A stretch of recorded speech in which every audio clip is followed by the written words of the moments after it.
motivation ko nung mga panahon na yon na yung nga nagde-depict dun sa mga litrato na itong si Pangulong Bongbong Marcos na tinaguriang politician Bongbong Marcos ay sumisinghot ng ipinagbabawal na gamot ng white powdery substance. Yun po yung declaration nung confidential informant. Kasi kung ano po yung sinasabi niya, yun naman po yung isinusulat doon. So kaya sabi ko nga kaya ako sinabing naawa sa kanya dahil mukhang ito na yung epekto ng ng ipinagbabawal na gamot doon sa sistema ng ating pangulo. Kasi mukhang apektado na yung kanyang state of mind.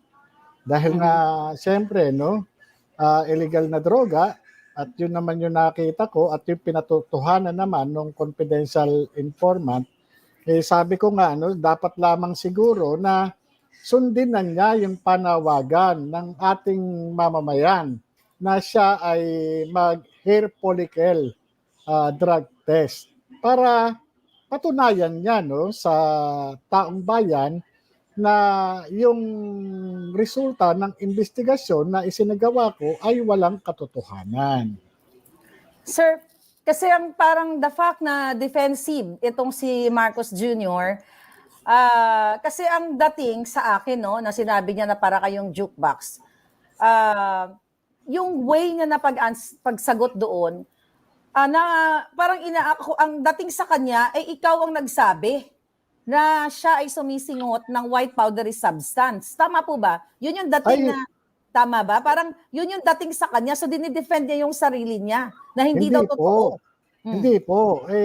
Siguro naman siya ay pinagpapaliwanagan ng kanyang may bahay na isang abogada at siguro naman sinasabi niya ito yung sinasabi nung kinunan pala niya ng statement, yung confidential informant. Hindi yung investigador ang nagsasabi o nag-aakusa sa iyo, kundi sinasabi lamang ng investigador yung mga revelation ng confidential informant. Yun po yun Ganun lang po yun. Yeah, so malinaw talaga na hindi mo siya inaakusahan.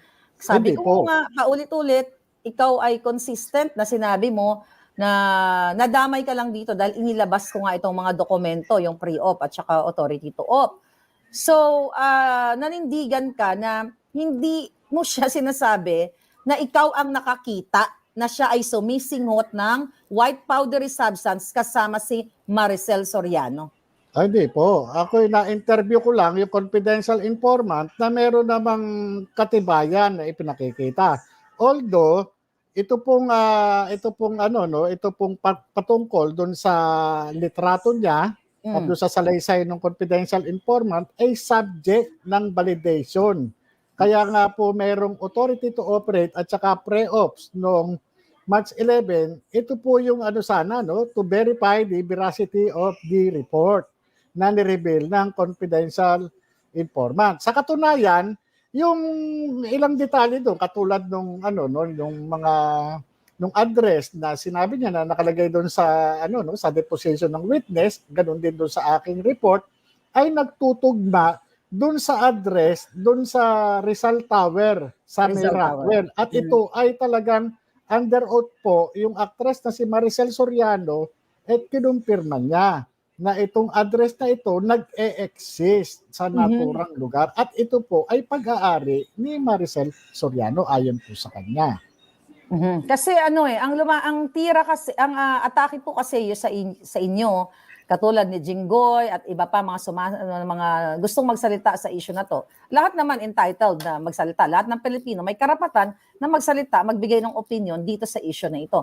Pero ang dating sa kanila talaga na ikaw, parang pinapalabas mismo ng gobyerno na ikaw yung sumulat.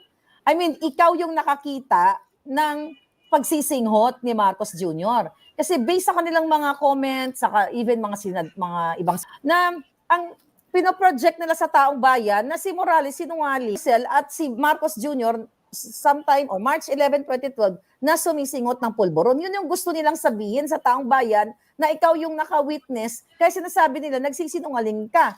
Hindi mo naman talaga na-witness. Opo, ang nakakalungkot nga po doon, ang sinasabi po doon ay yung confidential informant at hindi po ako. Yung pong basehan ko lamang is yung litrato at yung declaration ng confidential informant. Pinanumpaan naman po ng confidential informant yun at nilagdaan niya. Yun Yeah. naman po eh. At ang ano po doon, ang issue po kasi doon sa PIDEA Leaks, yung pagkakalabas ng mga dokumento, papaano nakarating sa inyo. Kaya nga, noon pa man, sinasabi ko nga, yung pagkakakuha nyo ng dokumento na ito, illegal.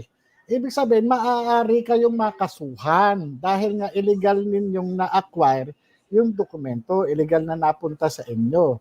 Ngayon, ang isa pa doon sa mga dapat nilang imbestigahin, ano itong nilalaman ng dokumento. Kasi ang nakaano po rito yung pambansang seguridad.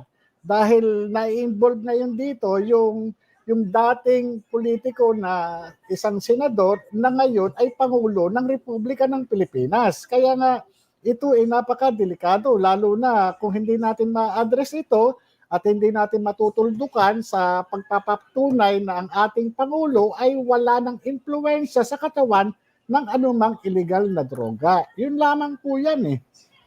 Yun sir, gusto ko lang po linawin sa inyo na yung ang nagbigay yan ng dokumento na yan ay talagang frustrated na mga tao na gusto nilang malaman ng taong bayan na yun nga, si Marcos Jr. talaga, based dun sa confidential informant ninyo, ay talagang suminghot ng white powdery substance together with Maricel. At hindi nga po kayo, just so happened na kayo nga lang po ang talagang nakapirma at kayo ang naging investigating agent during that time. So, sir, may nakarating kasi sa akin no, na maraming mga forces na pinipigil itong May 13 na pagdinig. Kayo po ba ay may mga nakarating din sa inyo? Ano po ba yung sitwasyon ngayon sa buhay ninyo after all of this na na revelasyon o mga expose na nagsimula sa akin? Kumusta, sir? Ganun po, ang nag-ano nga rin po ako, no, dahil nga sa halip na alamin kung paano lumabas yung dokumento, paano nagkaroon ng dokumento na ganito, paninira. Nagtataka nga ako yung issue ay patungkol doon sa dokumentong lumabas at doon sa dokumentong nagsasaad na ang isang politician na may pangalang Bongbong Marcos at isang actress na may pangalang Maricel Soriano yun po yung naging subject sana ng PIDEA ng mga panahon. Mhm. Dapat yun yung nila ang nangyayari, sinisira nila yung credibility o yung pagkatao ng investigador na tumupad lamang doon sa sinumpaang tungkulin bilang isang investigador. Wala naman pong trabaho lang eh. Kumbaga sa bakit parang ang nangyayari, sinisisi nila yung investigador, bakit may ganitong mga dokumento? Sa katunayan naman, napakadali namang itanggi. Kung gumagamit ang isang tao, lalo na yung mga tao o personalidad na nandun, pwede naman silang tanungin o pwede naman silang sumagot. Diba? Sabihin lang nila, hindi ako gumagamit yan. Tapos, yun lang. O eto katibayan, nagpa-drug test ako.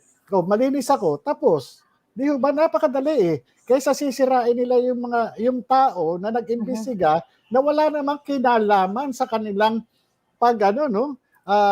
paggamit ng illegal na droga base do sa deklarasyon ng confidential informant. Di ko naman din sinabi sa kanila na gumamit sila ng illegal na droga. Basta yun po ang sinasabi ng confidential informant, ito yung ginagamit nila, ito yung sinisinghot nila. Kung sino-sino sila. Yun lang po.